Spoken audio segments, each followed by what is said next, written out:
দর্শক, জেডএসআর ইনসাইড পলিটিক্সের সবাইকে স্বাগত জানাচ্ছি। আমি প্লাবন রহমান।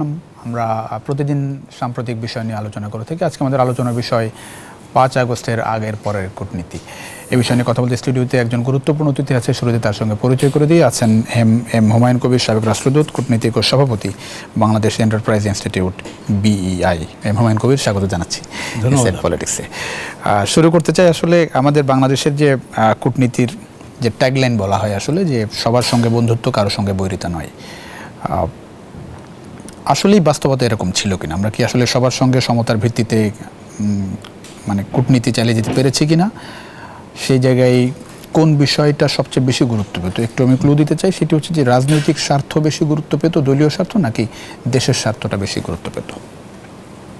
ধন্যবাদ আপনাকে। আসলে আমাদের গত 53 বছর ধরেই কিন্তু এই যে ট্যাগলাইন যেটাকে বললেন, সকলের প্রতি বন্ধুত্ব, কারো প্রতি বৈরিতা নয়, জি, এই ট্যাগলাইনটা ধরেই কিন্তু আমরা আমাদের পররাষ্ট্রনীতি পরিচালনা করেছি এবং এখনও কিন্তু সেটা আমরা বাদ দিইনি। এটাও বলে রাখা ভালো যে এখনও এই পরিবর্তিত অবস্থার প্রেক্ষিতে বর্তমান অন্তর্বর্তীকালীন সরকার যে কূটনীতি চালাচ্ছেন সেটাও কিন্তু মূলত ওই ফ্রেমওয়ার্কের মধ্যেই আমরা হয়তো একটু ক্যালিব্রেট করছি, কোনো জায়গায় মেসেজিংটা একটু স্ট্রং হচ্ছে বা এনার্জি বেশি থাকছে, এটুকু। এর কারণ হলো যে আমরা এমন একটা দেশ, এমন একটা, আপনি যে বলেন ন্যাশনাল পাওয়ার বলি আমরা, সক্ষমতার, আমাদের সক্ষমতা, আপেক্ষিক সক্ষমতা, সেই বিবেচনা করলে কিন্তু এই নীতিটাই আমাদের মোটামুটি গ্রহণ করে আমাদের সামনে এগিয়ে যেতে হবে। তার কারণ হলো আমরা আমাদের সক্ষমতা, আমাদের পরিবেশ প্রতিবেশ এবং বাইরের পৃথিবীর সাথে আমাদের চলবার সক্ষমতা, এই সবগুলো জিনিসে কিন্তু সমন্বয় হয় আপনার এই পররাষ্ট্র নীতির মাধ্যমে। তো সেই জায়গাতে আমাদের সেই বিষয়গুলো মনে রেখেই আমাদের পররাষ্ট্রনীতি চালাতে হয়। তবে যেটা হয়, আমরা মূলত যেটা দেখি বাংলাদেশের পররাষ্ট্রনীতির ক্ষেত্রে, সব সরকারই একটা বেসিক ফ্রেমওয়ার্ক মেনটেন করে, কিন্তু গত কিছুদিন যাবৎ বা গত ধরেন এক দশক প্লাস সময়তে বাংলাদেশের সম্পর্কের ক্ষেত্রে রাজনৈতিক উপাদানের গুরুত্ব আমরা দেখেছি বেশি, এবং যে কারণে অনেক ক্ষেত্রেই রাজনৈতিক বিবেচনা আমাদের পররাষ্ট্রনীতির বা আমাদের পররাষ্ট্রনীতি পরিচালনার মৌলিক বিষয় কিন্তু হচ্ছে আমাদের জাতীয় স্বার্থ। তো অনেক ক্ষেত্রে সেই জায়গাতে হয়তো খানিকটা প্লাস মাইনাস হয়েছে। এখন 5ই আগস্টের পরের কূটনীতি যদি আপনি বলেন, এখানে আমরা একটুখানি পরিবর্তন দেখতে পাচ্ছি। তার কারণ হচ্ছে যে এই মুহূর্তে কোনো বিশেষ রাজনৈতিক এজেন্ডা সরকার পার্সু করছেন না, এবং কোনো একটা বিশেষ দেশের সাথে সম্পর্কের জন্য তেমনভাবে আগ্রহী নয়। হ্যাঁ, আপনি হয়তো যুক্তির খাতিরে বলবেন যে এই সরকার মার্কিন যুক্তরাষ্ট্রের সাথে একটু বেশি সখ্যতা বা বেশি মার্কিন যুক্তরাষ্ট্রের চেষ্টা করছে। আগের সরকারের সময় যেমনটা ধরেন ভারতের বিষয়টা অনেক বেশি সামনে আসতো, ভারতের সঙ্গে স্বার্থের বিষয়গুলো বিকিয়ে দেওয়ার বিষয় অনেক বেশি সামনে এসেছে। সমতা ন্যায্যতার ভিত্তিতে সম্পর্কের যে কথা এখন বলা হচ্ছে বোল্ডলি বাংলাদেশের পক্ষ থেকে, সেই বিষয়গুলো অনেক বেশি প্রশ্ন উঠেছিল বিগত সরকারের সময়, বিশেষ করে ভারত বাংলাদেশ সম্পর্কের জায়গাটাই। ভারতের আসলে ভারত বাংলাদেশ সম্পর্কের জায়গাটাই, সমতা ন্যায্যতার জায়গাটাই আগে কেমন ছিল, এখনকার চাওয়ারগুলো থেকে যদি একটু জানতে চাই। এটা নির্ভর করে আমাদের, সত্যি কথা বলতে কি, আমাদের ভারত বাংলাদেশ সম্পর্কের অনেকগুলো উপাদান আছে। একটা হচ্ছে ধরেন আমাদের ভৌগোলিক অবস্থান আমাদের একটা বড় নির্ণায়ক। আমরা কি ধরনের পররাষ্ট্রনীতি পরিচালনা করব, এটাকে আমরা ডিটারমিনেন্ট বলি, ফরেন পলিসি ডিটারমিনেন্ট। এখন সেখানে ধরেন আমার ভৌগোলিক অবস্থান একটা আমার জন্য বড় ধরনের নির্ধারক হিসাবে কাজ করে। তারপরে আসে আপনি এখানে ঐতিহাসিকভাবে কীরকম যোগাযোগ আমাদের ছিল বা আছে, সেটা আরেকটা ভূমিকা পালন করে। আমাদের নেতৃত্ব কি চায়, সেটাও আরেকটা নিয়ামক হিসাবে কাজ করে। আমার জনগণের সার্বিকভাবে আমার জাতীয় সক্ষমতা কি আছে, সেটার একটা বিষয় হিসাবে কাজ করে। তো কাজেই আমাদের এই ভারতের সাথে সম্পর্ক, যেহেতু ভারত আমাদের নিকটতম প্রতিবেশী এবং যেহেতু আমাদের একটা পারস্পরিক নির্ভরশীলতা আছে, এবং যেহেতু সম্পর্কটা বহুমাত্রিক, একেবারে সাধারণ মানুষ থেকে শুরু করে রাষ্ট্রীয় পর্যায় পর্যন্ত, ব্যবসা বাণিজ্য থেকে শুরু করে সর্বপর্যায়ে আমাদের আছে, যেটাকে আমরা বহুমাত্রিকতা বলি। তো সেই প্রেক্ষাপটে ধরেন ভারতের সাথে কিছু মৌলিক জিনিস আছে, সেটা মোটা দাগে পরিবর্তন হয় না, সেটা যেই ধরনের সরকারি বাংলাদেশে থাকুক। কিন্তু কখনো কখনো যখন নেতৃত্বের পরিবর্তন ঘটে, তখন এখানে প্রায়োরিটাইজেশনের তফাৎটা কখনো কখনো কিন্তু পরিলক্ষিত হয়। 5 আগস্টের মাধ্যমে যে পট পরিবর্তন বাংলাদেশের রাজনীতিতে এবং শেখ হাসিনার এভাবে বিদায়ী এবং অন্তর্বর্তী সরকার গঠিত হলো, ডক্টর ইউনূসের হাতে এখন দেশ, এই পট পরিবর্তনকে ভারত কিভাবে দেখছে বলে আপনার মনে হয়? ভারত সেটা ভালো বুঝতে পারছে বলে আমার কাছে মনে হয় না। তার কারণ হলো দুই কারণে। একটা হচ্ছে যে ভারতের ইনভেস্টমেন্ট গত 15 বছরে বাংলাদেশে, ইনভেস্টমেন্ট বলতে আমি বলছি বিভিন্ন ক্ষেত্রে, সেটা কৌশলগত ইনভেস্টমেন্ট হতে পারে, সেটা ব্যবসা বাণিজ্য ইনভেস্টমেন্ট হতে পারে, সেটা কানেক্টিভিটির ইনভেস্টমেন্ট হতে পারে, তার জিও স্ট্র্যাটেজিক ইন্টারেস্ট হতে পারে, সেগুলো তার নিরাপত্তার বিষয়গুলো হতে পারে। এই সামগ্রিক বিষয়ে যদি আপনি লক্ষ্য করেন, তাহলে ভারতের দিক থেকে কিন্তু গত 15 বছর তারা যেটাকে বলা হয়ে থাকে স্বর্ণযুগ সম্পর্কে, তাদের জন্য কিন্তু সত্যি সেটা স্বর্ণযুগ ছিল। তার কারণ হচ্ছে তারা যেই বিষয়গুলো নিয়ে তাদের কনসার্ন বা তাদের চিন্তার কারণ ছিল, সে সবগুলো বিষয় কিন্তু মোটামুটিভাবে তারা এই গত 15 বছরে সমাধান করতে পেরেছিল মোটা দাগে। এছাড়াও তাদের যে অর্থনৈতিক লক্ষ্যমাত্রা ছিল যদি বলেন, সেটাও কিন্তু তারা বাংলাদেশের ক্ষেত্রে মোটামুটি অর্জন করতে পেরেছিল। যদি বলেন যোগাযোগ, মানুষের যোগাযোগ যেটাকে আমরা বলি, সমাজের বহু শ্রেণী পেশার মানুষদের সাথে কিন্তু তাদের যোগাযোগ তারা বাড়িয়েছিল, এটা সত্যি কথাই। কিন্তু এখন যেটা হয়েছে যে এই জিনিসটা তারা করেছে মূলত তাদের এবং তখনকার সরকারের উপর ভরসা করে বেশি, এবং ওই জায়গাতে বাংলাদেশের মানুষের প্রত্যাশার সাথে এটা সাযুজ্য হয়নি। যেমন ধরুন 14 সালের নির্বাচনে আগে ভারতের পররাষ্ট্র সচিব সুজাতা সিং এখানে এসেছিলেন, এবং সেটা জনসমক্ষেই তিনি কি করেছেন সকলেই সেটা আমরা জানি। বাংলাদেশের মানুষ কিন্তু সেটা ভালোভাবে নেয়নি। তার কারণ হচ্ছে এটা আমার অধিকার বঞ্চনার বিষয় হয়ে দাঁড়িয়েছিল। কারণ আমরা তো সকলেই নির্বাচনে ভোট দিতে চাই, আর বাংলাদেশের মানুষ, আমার ইতিহাসটা এরকম যে আমরা নির্বাচন পাগল, নির্বাচনকে গুরুত্ব দিই, আমি এটাকে আমার অধিকার চর্চার একটা মাধ্যম হিসেবে আমি নিই। তো সেখানে মানুষ বঞ্চিত বোধ করেছে। 18 সালে একইভাবে সেই কাজটা হয়েছে। এবার 2024 সালেও কিন্তু একই ঘটনা ঘটেছে। ফলে মানুষের মধ্যে এক ধরনের বিক্ষোভ তৈরি হয়, মানুষ বঞ্চনার শিকার হয় যে আমার অধিকার থেকে আমি বঞ্চিত হচ্ছি, এবং সেখানে ভারত এই সরকারকে, মানে তখনকার সরকারকে সমর্থন দিয়ে যাচ্ছে বাংলাদেশের জনগণের প্রতি কোনো আমি বলবো যে তাদের প্রতি কোনো সহানুভূতি না দেখিয়ে। ফলে এই বঞ্চনার যে বোধটা, এই বোধটাই কিন্তু শেষ পর্যন্ত আমরা যেটা দেখলাম, গত গণ আন্দোলন দেখলাম, সেটা যদিও একটা কোটা ইস্যু নিয়ে শুরু হয়েছিল, কিন্তু দ্রুতই কিন্তু সরকারের আমি বলবো যে এক ধরনের খুব কি বলা যায় এটাকে, আপনি খুব অ্যাগ্রেসিভ মুড এবং অ্যাগ্রেসিভ মোডে এটাকে হ্যান্ডেল করা। আমাদের প্রায় আজকে পর্যন্ত দেখলাম প্রায় 700-র উপরে 708 জন মানুষ মারা গেছে, এবং সেটা কিন্তু এমন না যে বাই অ্যাক্সিডেন্ট, এগুলো দেখাই গেছে যে মানুষকে গুলি করে মারা হচ্ছে, মারবার জন্যই মারা হচ্ছে। তো ফলে হয়েছে এটাকে মানুষ বিক্ষুব্ধ হয়েছে, এবং মানুষ বিক্ষুব্ধ হয়ে প্রতিবাদ করে সরকার। আপনি একটা ইন্টারভিউতে বলেছিলেন যে বাংলাদেশকে ভারতের বুঝতে হবে, সেই বুঝতে পারছে ভারত? আমার এখনো মনে হচ্ছে না, পরে তাদের সম্মুখ উপলব্ধিটা করতে পারছে না। আমরা যেভাবে তাদের কাছ থেকে বোঝার বিষয়টা প্রত্যাশা করি, সেভাবে এখনো বুঝতে পারছে না। এখনো তারা আনুষ্ঠানিকভাবে বুঝবার চেষ্টা করছে, এবং যে আনুষ্ঠানিকতা আমরা দেখেছি এখানে অন্তর্বর্তীকালীন সরকার যখন হয়, প্রফেসর ইউনূস যখন ওথ নেন, তারপর মোদি সাহেব ওনাকে অভিনন্দন জানিয়েছেন, ভারতের পররাষ্ট্রমন্ত্রী মাঝে মধ্যে ইতিবাচক কথা বলেছেন। গত 2 দিন আগে নিউ ইয়র্কে আমাদের পররাষ্ট্র উপদেষ্টার সাথে তাদের পররাষ্ট্রমন্ত্রীর আলোচনা হয়েছে, সেখানে তিনি বলছেন যে আমরা কনস্ট্রাকটিভ ওয়েতে সামনে এগিয়ে যেতে হবে। এই সরকারি পর্যায়ের মেসেজিংগুলো মোটামুটি আমি দেখতে পাচ্ছি, কিন্তু জনগণের ক্ষেত্রে ভারতের সামাজিক পর্যায়ে আপনি পত্রপত্রিকা যদি লক্ষ্য করেন, নেতৃবৃন্দের মুখ থেকে যদি লক্ষ্য করেন, সেখানে কিন্তু এখনও সহানুভূতির বাণীটা খুব একটা শোনা যাচ্ছে না, বরঞ্চ উল্টোটাই আমরা দেখতে এই পট পাচ্ছি। পরিবর্তন কি ভারতের জন্য একটা বড় ধাক্কা, মানে শেখ হাসিনা সরকারের এরকম পতন, এটা কি ভারত আজ করতে পারেনি?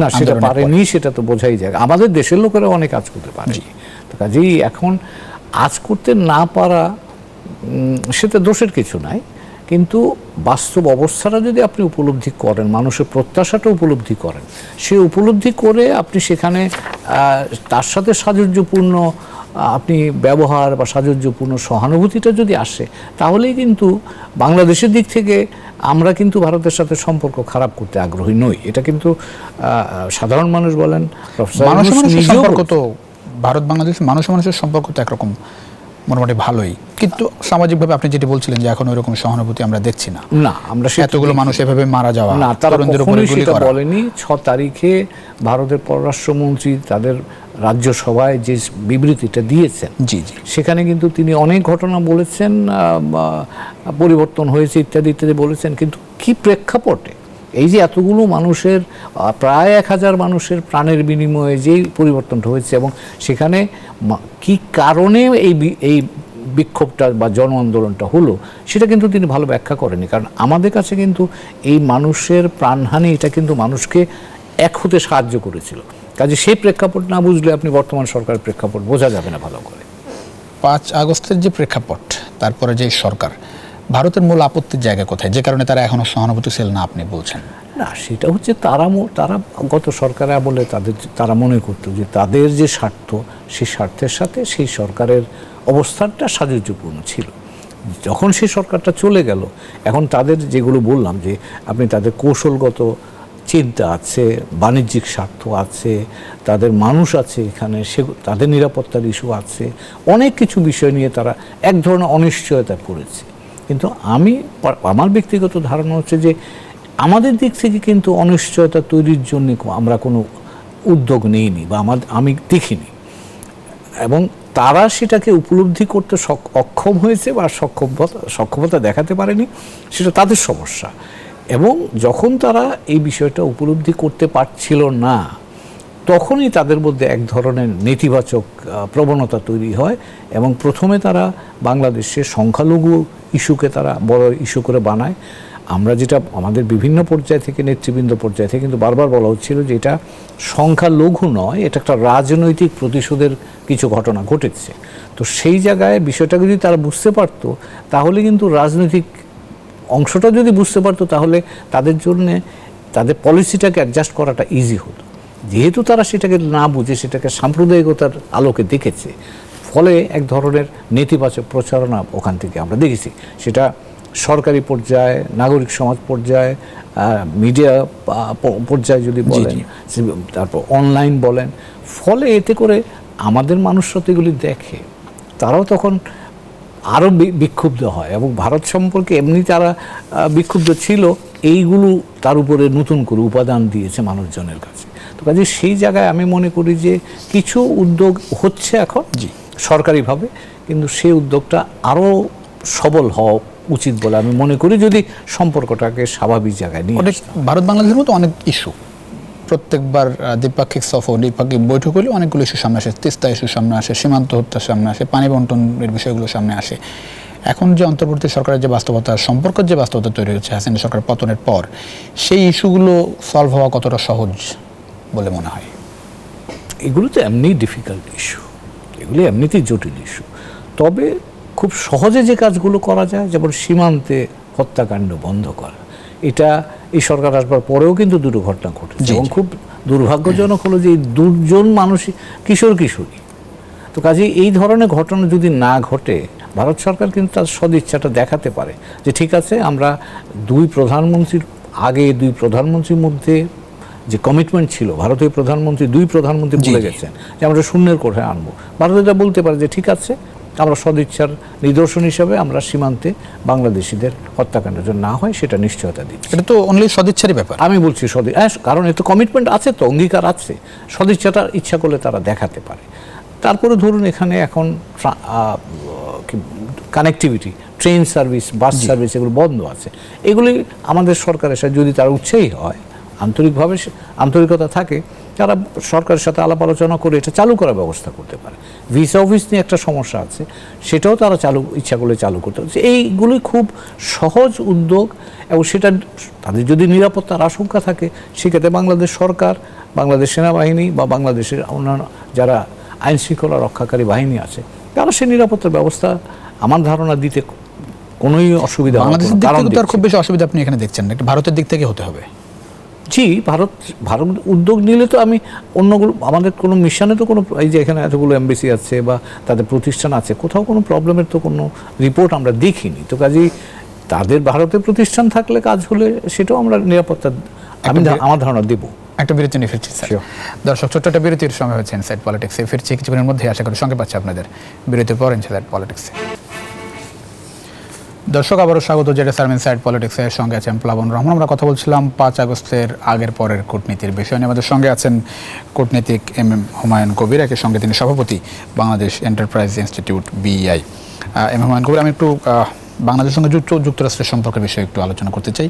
বিশেষ করে 5 আগস্টের আগে, মানে বিগত সরকারের সময়টাই সম্পর্কটা আসলে কেমন ছিল বলে মনে হয়? কতটা শিষ্টাচারের মধ্যে ছিল সম্পর্কটা? শিষ্টাচার যদি বলেন তাহলে একটু সমস্যা ছিল, কিন্তু সম্পর্ক দুইটা স্তরে ছিল।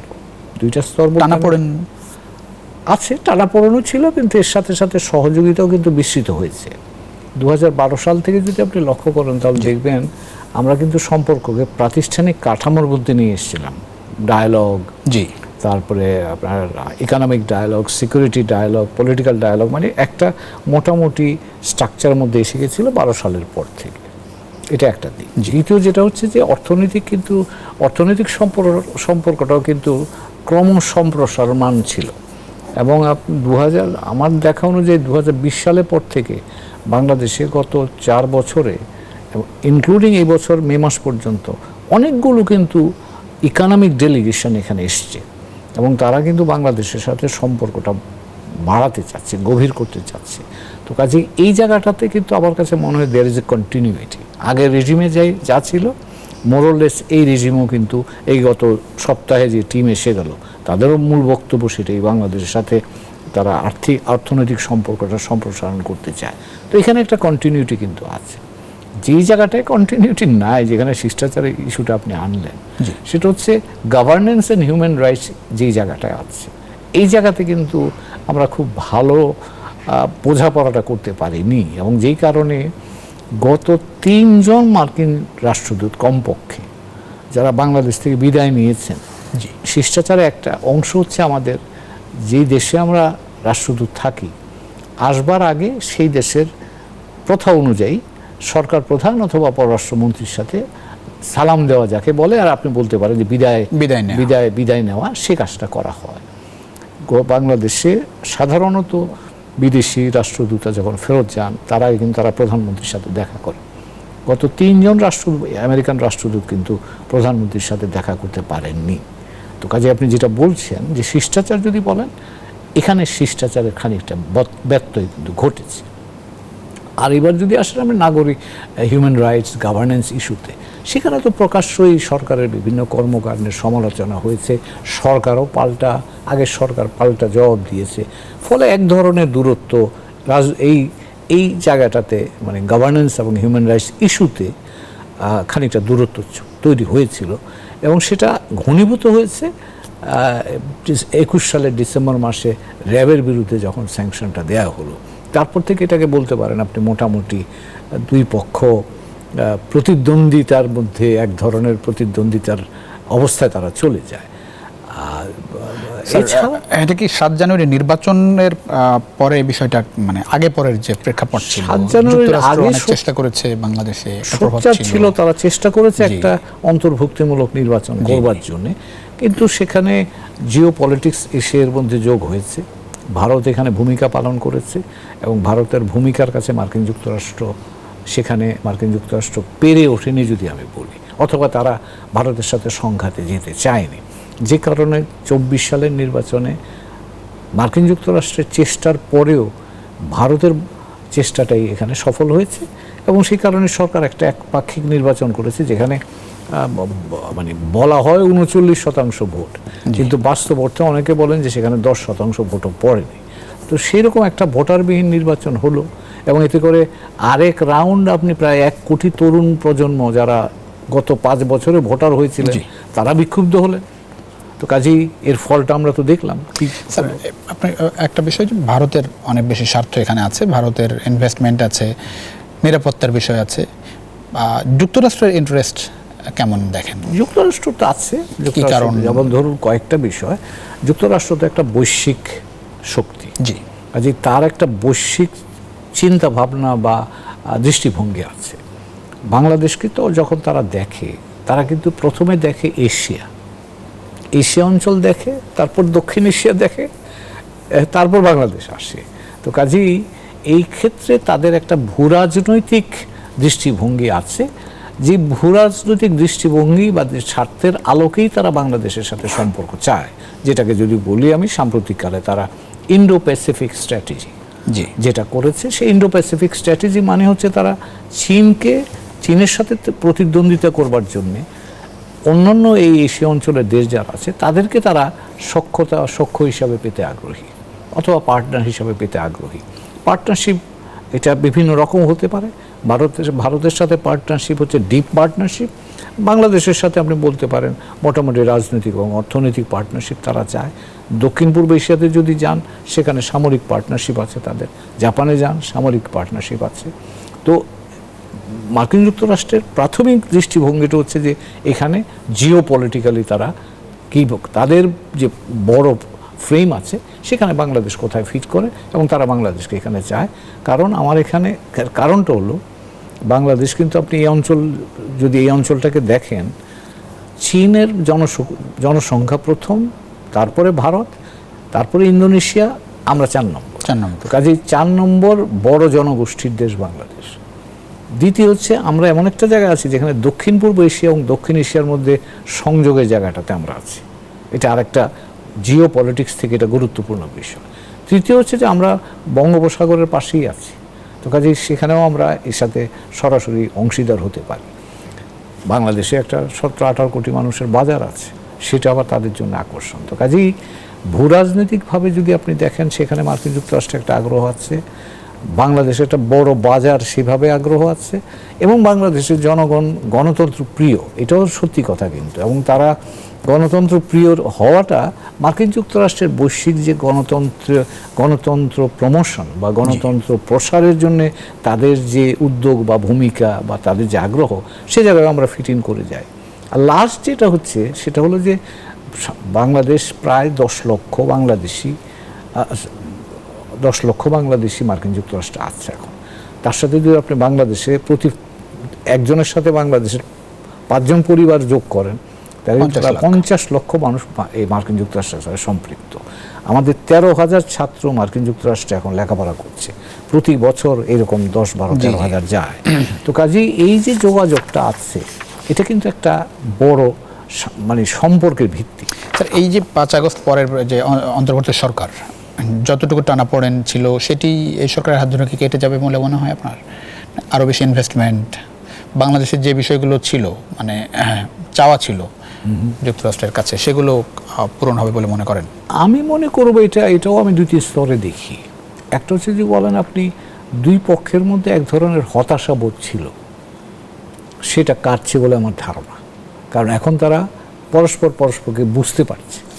এটা একটা আমি হতাশা কেটে এখন আমরা আশার জায়গায় যাচ্ছি।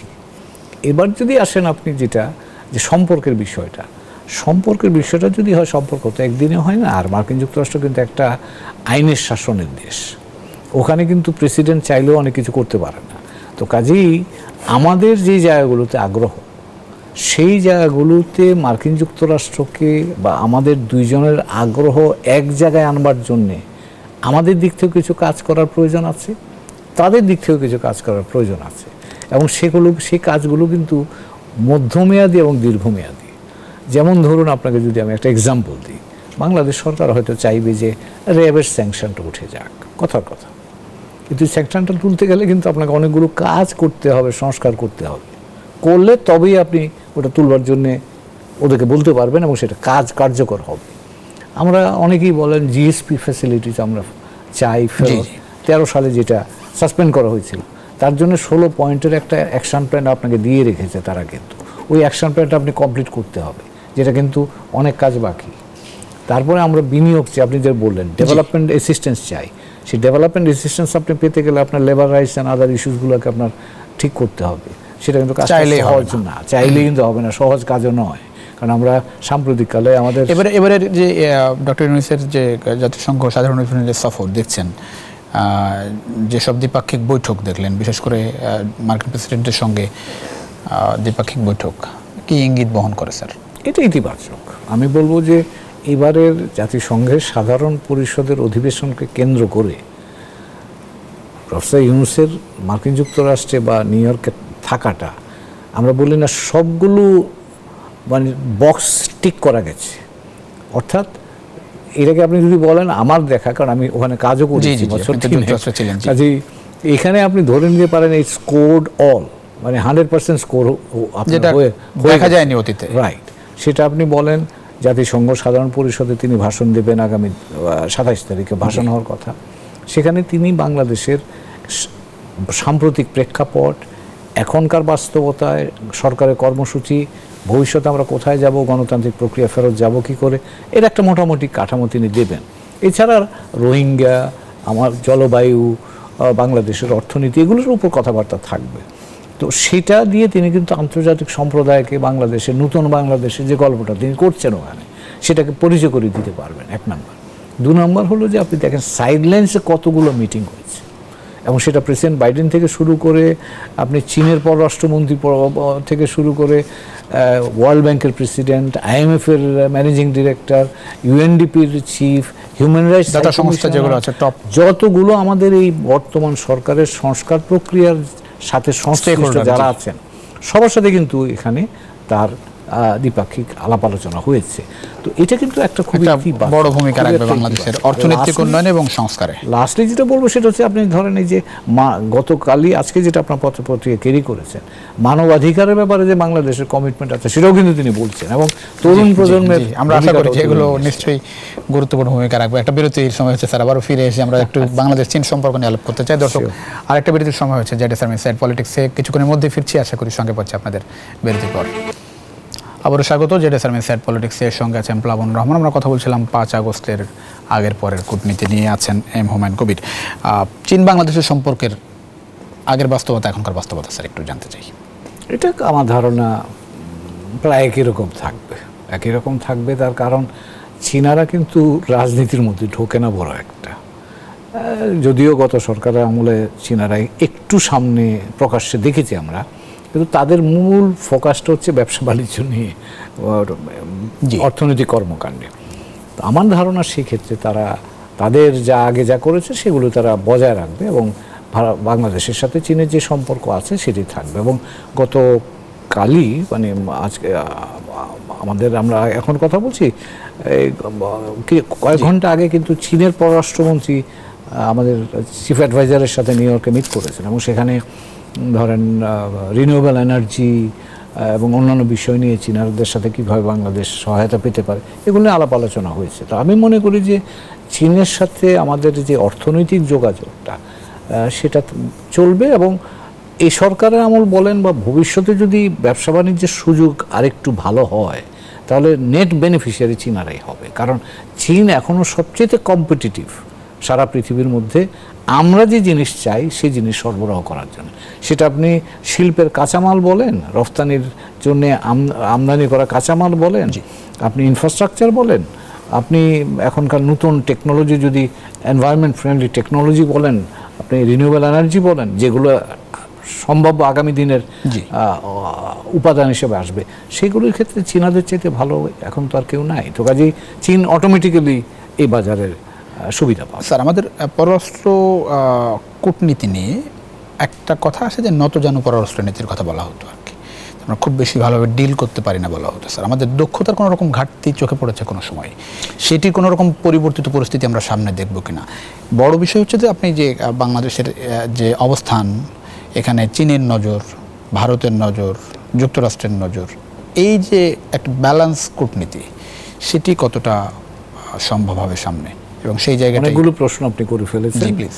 নত জানু এটা আমি রাজনৈতিক বক্তব্য হিসাবে দেখতে চাই, আমি পেশাদার কূটনীতিক হিসাবে আমি ওইভাবে দেখতে চাই না।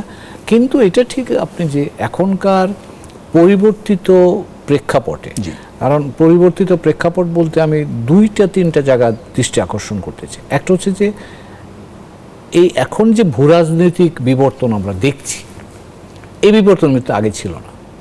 এই ধরেন রোহিঙ্গা ইস্যু থেকে শুরু হয়েছে, আপনি খেয়াল করেন রোহিঙ্গা ইস্যুতে চীন ভারত অলমোস্ট একই জায়গায়।